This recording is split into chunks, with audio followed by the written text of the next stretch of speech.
हाँ हाँ मीनू चिड़िया, मैं टॉनी का अच्छे से ध्यान रखूंगा। मैं भी देखता हूँ कौन सी चील आती है। फिर मीनू चिड़िया भोजन जमा करने के लिए चली जाती है।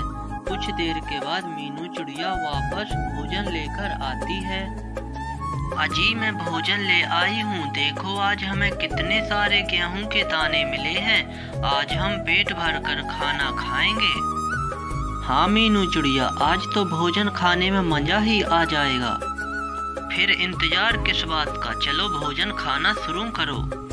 फिर मानव चिड़ा भोजन खाने लगता है और मीनू चिड़िया अपनी बेटी टॉनी चिड़िया को एक एक गेहूं के दाने खिलाने लगती है। इसी तरह इस परिवार का दिन गुजर रहा था। उसी जंगल में एक कालू कौवा भी रहा करता था, जो रात होते ही सभी चिड़ियों के घर से दाना चोरी किया करता था। एक दिन जब मीनू चिड़िया सो रही होती है, तब कालू कौवा चुपके से उसके घर में आता है और इधर उधर दाना ढूंढने लगता है। कुछ देर बाद कालू कौवे को घर के एक कोने में चावल के बहुत सारे दाने दिखाई देते हैं और वह उन्हें चुराकर फटाफट अपने घोंसले में ले जाता है।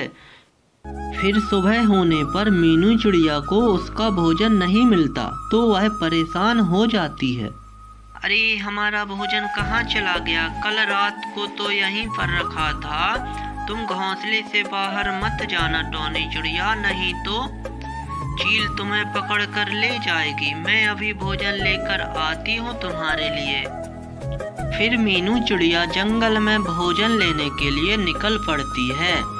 तभी उसे कालू कौवा गेहूं खाते हुए दिखाई देता है। वहां पर उसके चावल के दाने भी रखे थे। तब मीनू चिड़िया कालू कौवे के पास जाती है। अरे कालू कौवे, ये मेरा भोजन है। कल रात को मैंने अपने घर में रखा था।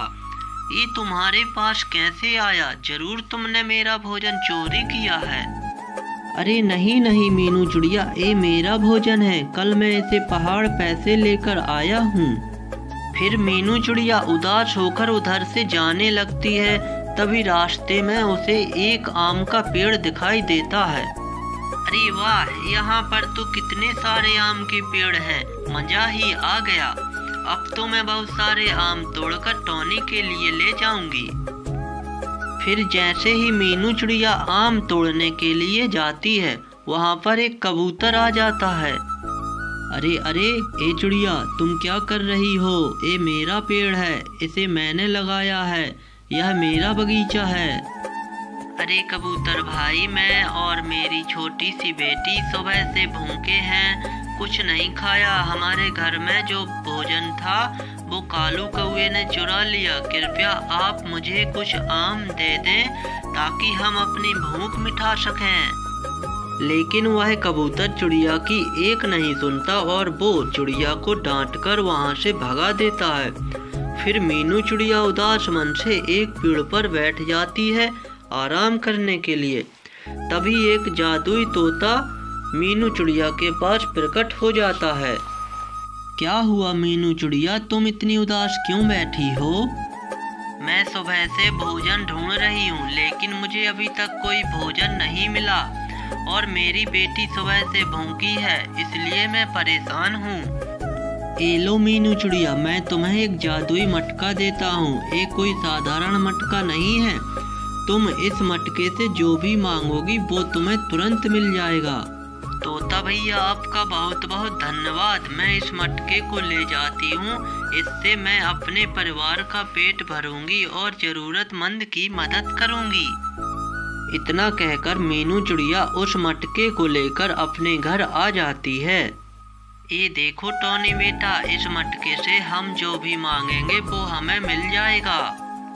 इतना कहकर मीनू चिड़िया उस मटके से सेब मांगती है। मीनू चिड़िया के मांगते ही वहाँ पर बहुत सारे सेब आ जाते हैं। अरे वाह, मैंने इस मटके से एक सेब मांगा और इतने सारे सेब आ गए। अब तो हमारी सारी परेशानी दूर हो जाएगी। अब तो कभी भी हमारे पास भोजन की कमी नहीं होगी। हमारा जो भी मन करेगा हम इस मटके से मांगकर खा लिया करेंगे। फिर मीनू चिड़िया अपनी बेटी के साथ वह मीठे मीठे सेब खाने लगती है। हमारे जंगल में भोजन की बहुत कमी चल रही है। मैं सभी पक्षियों को बुलाकर भोजन खिलाती हूँ। प्यारे दोस्तों, इस कहानी का अगला भाग देखने के लिए हमारे चैनल को सब्सक्राइब करना ना भूलें। Thank you.